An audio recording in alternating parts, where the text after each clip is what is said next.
ወላሂ ኡስታዜን ገደሉብኝ። ምን ስላደረጉ ምን ስላጠፉ? ምንም ላኢላሃ ኢላላህ ስላሉ ብቻ። በጣም በሚያሳዝን ልብ በሚሰብር ሁኔታ ራያ ላይ ኡስታዝ አብዱራህማንን የኦርቶዶክስ አማጺ የሆነው ፋኖ ረሽኗቸዋል። መስጂዱን ከአሸባሪ የጠበቀው አካል ጉዳተኛ አሁን ላይ መነጋገሪያ ሆኗል። ከኦርቶዶክስ ውጭ ምገቡ ካላችሁ እሰርባችኋለሁ። አሰላሙ አለይኩም ወራህመቱላሂ ተዓላ ወበረካቱ። ውድና የተከበራችሁ የኑር ቤተሰቦች እንዴት አላችሁ? ኢና ሊላሂ ወኢና ኢለይሂ ራጂዑን። እንግዲህ ዛሬ አንድ በጣም አሳዛኝ ዜና ሰምተናል። በመስጊድ ኢማምነት ሲያገለግሉ የነበሩት እንግዲህ ሼክ አብዱራህማን የሚባሉ ኢማም እንግዲህ በታጣቂ ኃይሎች ጽንፈኛ በሆኑ ታጣቂ ኃይሎች ተገለዋል። ይህ ደግሞ የሆነው እንግዲህ ያ ጀማዓተ ኑር ምንም አይነት ጥፋት አላጠፉም። ከፖለቲካም ከምንም ነገር የሌሉበት ምስኪን አባት ናቸው። እንግዲህ ነገር ግን ይህ ነገር ያስገደላቸው ዋህብያ ናችሁ፣ አክራሪ ሙስሊሞች ናችሁ ተብለው እንግዲህ እንደተገደሉ መረጃዎች እየወጡ ነው የሚገኘው። በጣም ያሳዝናል። ሁላችሁም አላህ ጀነተል ፊርደውስ እንዲወፍቃቸው እኒህን አባት ዱዓ እንድታደርጉላቸው አደራ ማለት ፈልጋለሁ። ወላሂ ኡስታዜን ገደሉብኝ። ወላሂ ወቢላሂ ኡስታዜን ከልጆቹ ከሚስቱና ከወንድሞቹ ፊት አሸባሪው ጽንፈኛው ተዋህዶ አክራሪ ፋኖ በሶስት ጥይት ደብድቦ ገደላቸው። ምን ስላደረጉ ምን ስላጠፉ? ምንም ላኢላሃ ኢላላህ ስላሉ ብቻ። የሚያሳዝነው ደግሞ ወገንም የላቸውም ወንድምም የላቸውም። ሁላችሁም ጸጥ ረጭ ብላችኋል። እሱ ደግሞ የበለጠ ልብ ይሰብራል። የራያ ቆቦ ኢማም አብዱራህማን ያሲን የጎብዬ ነዋሪ በአሸባሪው ፋኖ በሶስት ጥይት ተደብድቦ ተገደለ። ቀን 23 ቅዳሜ ተገደለ፣ እሁድ ተቀበረ። ወላሂ እንደዚህ ዘመን እንደ ኢትዮጵያ ሙስሊም የተዋረደበት ዘመን አላየሁም። የተገደለው አንድ ተራቄስ ቢሆን ኖሮ ሚዲያው በአንድ እግሩ ይቆም ነበር። በአንድ እግሩ እንደ ሙስሊሙ ኡማ እንቅልፋም አላየሁም። እንቅልፋም ለእስልምና የጥርጣሬ ቢኖረኝ ኖሮ እቀይር ነበር በህዝቡ ምክንያት። ይህ ኡስታዛችን ከልጆቹ ከቤተሰቦቹ ፊት በአሸባሪው ፋኖ ከሁለት ቀን በፊት የተረሸነ ነው እያልኳችሁ ማንም ሊያዳምጥ ፍላጎት የለውም። ማንም ድምፅ አይሆንም። የመንግስት ሚዲያዎች ምርጫው ይለፍ ይሉኛል። ምን አገባኝ ስላንተ ምርጫ። ኢማም እየተገደለ ነው፣ እኛ እንበቀል። በቀል ደግሞ ድናችን አይፈቅድም። ምን ይሻላል?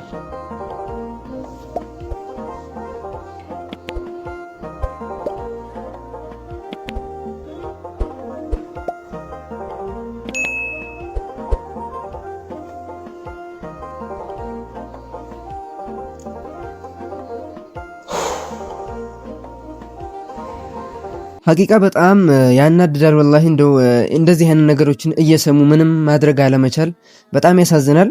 የሰው ልጅ እንግዲህ በፖለቲካ በተለያየ ነገር እንግዲህ የተለያዩ ሰዎችን ይገድላሉ እነዚህ ግለሰቦች። እነዚህን ኢማም ግን ምንም አይነት ከፖለቲካ ምንም አይነት ግንኙነት የሌላቸው ዝም ብለው እስልምና ጥላቻቸውን እየተወጡባቸው እንደሆነ ነው የሚሰማኝ። ሙስሊም ማህበረሰብ ግን ራሱን ነቅቶ መከላከል እስካልቻለ ድረስ መብቱን ማስከበር አይችልም። እናንተ ደግሞ የተለየ ሐሳብ ካላችሁ ኮሜንት ላይ ሐሳባችሁን አስቀምጡልኝ። በጣም በሚያሳዝን ልብ በሚሰብር ሁኔታ ራያ ላይ ኡስታዝ አብዱራህማንን የኦርቶዶክስ አማጺ የሆነው ፋኖ ረሽኗቸዋል።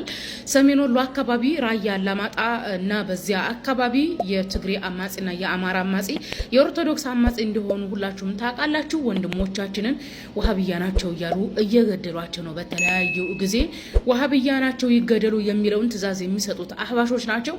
በየሶሻል ሚዲያ እንደነ ዑመር ኮምቦልቻ አይነት የሙስሊሙ ማህበረሰብ ስም ሲያጠፉ ይውላሉ። ነገር ግን በተግባር ወንድሞቻችንን ወሃብያ ናቸው ይገደል የሚል ትዕዛዝ ለትግሬ አማጺና ለአማራ አማጺ ለኦርቶዶክስ አማጺ የሚያስተላልፉት እና ዑመር ኮምቦልቻ ናቸው። ታሪክ አይረሳውም። የሰራችሁትን ግፍ ወንድሞቻችንን እያስለቀማችሁ የምታስገድሉትን አንረሳም። እና ዑመር ኮምቦልቻ እናንተ ዛሬ ወንድሞቻችንን ታስገድላላችሁ ሙስሊም ስለሆኑ ነገ ጧት እስልምና በጥፍ ወንድሞቻችንን ፈለግ ተከትለው የሚወጡ ወጣቶች አሉ። እናንተ በመግደልና በማስገደል ሐሰቶቻችሁን እድሜ ልትዘሩበት አትችሉ። አህባሾች ሙስሊሞችን በመከፋፈል የተጠመዱ ግለሰቦች ናቸው። ባይዘይ ይሄ ዋህብያ ይሄ እንትና እያሉ ሙስሊም ማህበረሰብ እየከፋፈሉና ለጥላት በር የሚከፍቱት ግንባር ቀደሞቹ እነሱ ናቸው። ነገር ግን እነሱ በከፈቱላቸው መንገድ እየሄዱ ሙስሊሙ ማህበረሰብ በተለያየ መንገድ በጥላቻቸውን የሚወጡ ግለሰቦች ሊያርፉ ይገባል። መስጂዱን ከአሸባሪ የጠበቀው አካል ጉዳተኛ አሁን ላይ መነጋገሪያ ሆኗል። እዚህ ጋር የምትመለከቱት ሰው ማለት ነው የጣዖት አምላኪያን የሆኑት ሂንዶዎች መስጂዱን እናፈርሳለን ብለው ወደ መስጂዱ በሚገቡበት ሰዓት ነው እንግዲህ በእንደዚህ በአንድ እግሩ ሆኖ በትልቅ ዱላ ሲከላከላቸው የታየው። ይህ የሆነው በኔፓል ራሆቱላህ ከተማ ሲሆን እዚህ ጋር የምትመለከቱት አካል ጉዳተኛው ሰውዬ ደግሞ ሼክ አሚሩላህ ይባላል። ይህ የሆነው የጣዖት አምልኮ ላይ የነበሩ እነዚህ የሂንዱ እምነት ሰዎች ማለት ነው ግጭት ይነሳል። በዚህ ጊዜ ወደ መስጂድ ገብተን መስጂዱን እናፈርሳለን ሲሉ ነው።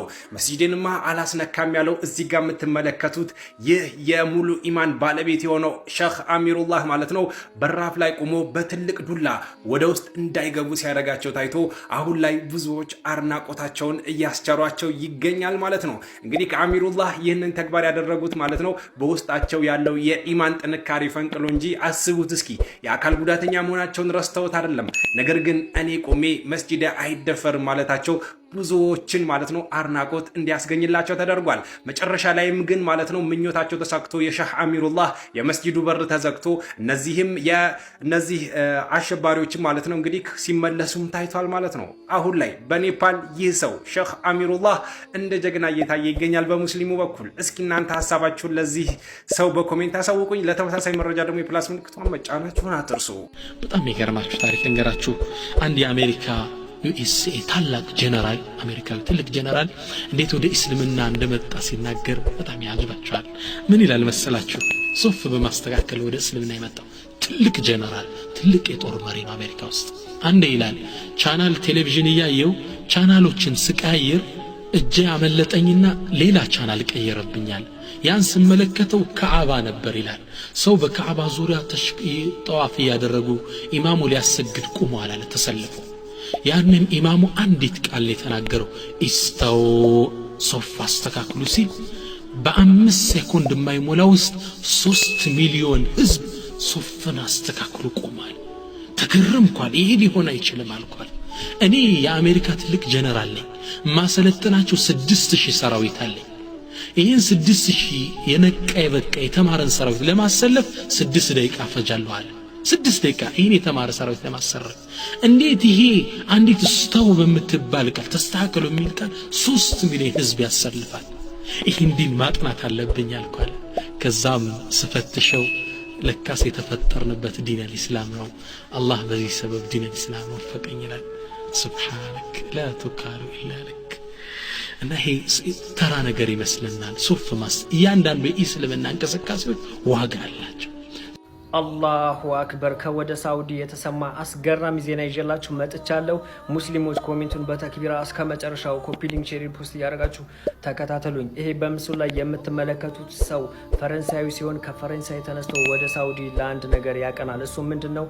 ወደ ረሱላችን ሰለላሁ ዐለይሂ ወሰለም ሀገር ያቀናበት ምክንያት የዓለማችን ቁጥር አንዱ እግር ኳስ ተጫዋች ሲያርሰበን ክርስቲያኖ ሮናልዶን በጣም ስለሚወደው እሱን ለማግኘት ብሎ ወደ ሳውዲ ያቀናል። ታዲያ ሚካኤል የተባለ ሰው በሳውዲ መካ ላይ አንድ ኡስታዝ ጋር ይገናኝና እንዲህ ብሎ ይጠይቃል። ሙስሊም ያልሆነ ሰው ወደ መካ መግባት እንደማይችል ሰምቻለሁ።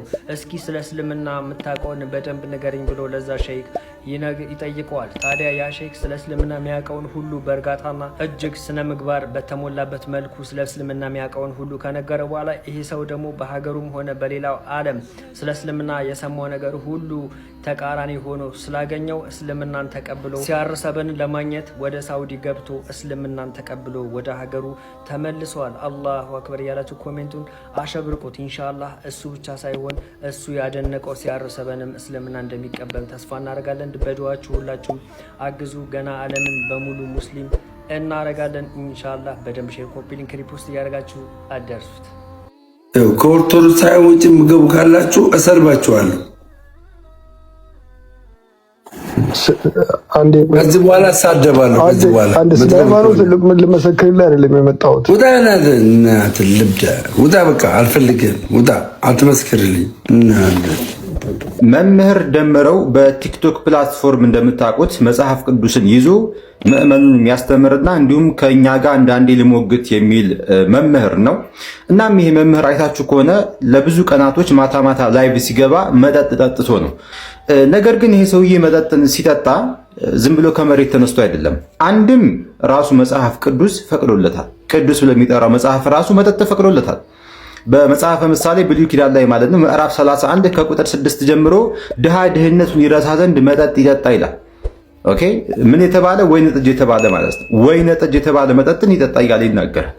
ወይን ጠጅ ደግሞ አስካሪ ስለመሆኑ ምንድነው ማስረጃ ከተባለ ሐዲስ ኪዳን ላይ ኢየሱስ ክርስቶስ ለመጀመሪያ ጊዜ እዚህ ምድር ላይ የመጀመሪያ ተአምሩን የሰራው ውሃን ወደ ወይን ጠጅ በመቀየር ነው። መቀየሩ ብቻ አይደለም፣ ያ የተቀየረውን ወይን ጠጅ ጠጥተውም ሰከሩ እያለ ይናገራል። ስለዚህ ወይን ጠጅ አስካሪ መጠጥ ስለመሆኑ ይሄ ነው ማስረጃችን። እናም መጠጥን መጠጣት ይሄ መምህር ዝም ብሎ ከመሬት ያመጣው አይደለም።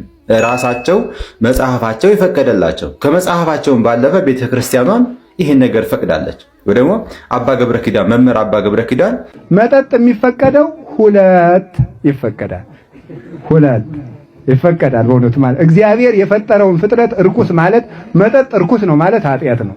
አንድ ሁለት ጠጡ በማለት ጃምቦ ሲንግል ማለት ነው ለህዝበ ክርስቲያኑ ፈቅደዋል። እና የመጠጥ ውጤት በአጠቃላይ ምንም ግልጽ ነው። ሰውን ከሰው ያጋጫል፣ ብዙ ነገር ይፈጥራል፣ ትዳርን ያፈርሳል፣ ብዙ ነገር ይፈጥራል። ይሄ ነገር በእስልምናችን እንዴት ነው የሚታየው ከተባለ ሱብሓነሁ ወተዓላ በሱረቱል ማኢዳ ምዕራፍ 5 ቁጥር 90 ላይ ማለት ነው ምንድን ነው ያለው? ያ አዩሀል ለዚነ አመኑ ኢነመል ኸምር ብሎ ገለጸው። እናንተ ያመናችሁ ሆይ መጀመሪያ ሰሃቦች ኢማንን የአላህን ትልቅነት ካወቁ በኋላ ህግጋትን ሲያወርድ አላሁ ሱብሓነሁ ወተዓላ መጠጥን የከለከለው ማለት ነው። እናንተ ያመናችሁ ሆይ መጠጥ ምንድነው አለ? ሪጅሱን ቆሻሻ ነው አለ። ሚን አመል ሸይጣን ይሄ ከሰይጣን ተግባር የሰይጣን ሴራ ስለሆነ ራቁት ብሎ ነገራቸው። ሰሃቦችም ወዲያውኑ የሰፈራቸው መንገድ ጎርፍ እስከሚመስል ድረስ ነው ቤታቸው ላይ ያለውን መጠጥ የደፉት ማለት ነው። ለምን? መጀመሪያ ኢማንን ስለተማሩ የአላህን ትልቅነት ስላወቁ ቅድሚያ ማለት ነው። እናም መጠጥ በዚህን ያክል የተጠላና አጸያፊ ነገር ነው። እስልምናችን ግን ከፍ ያለ ነው። አልሐምዱሊላህ ከየትኛውም ሃይማኖት በላይ እስልምናችን ከፍ ያለ ነው። ስልጣኔ ነው እስልምና በራሱ። የሰው ልጅ እስልምናን እስካላወቀ ድረስ ወላሂ ለአዚም አይሰለጥንም። ግልጽ ነው አይደለም? የፈለገ ፕሮፌሰር ምናምን ቢሆን ማለት ነው። አላህ እስልምናን ይወፍቃችሁ። መዓ ሰላማ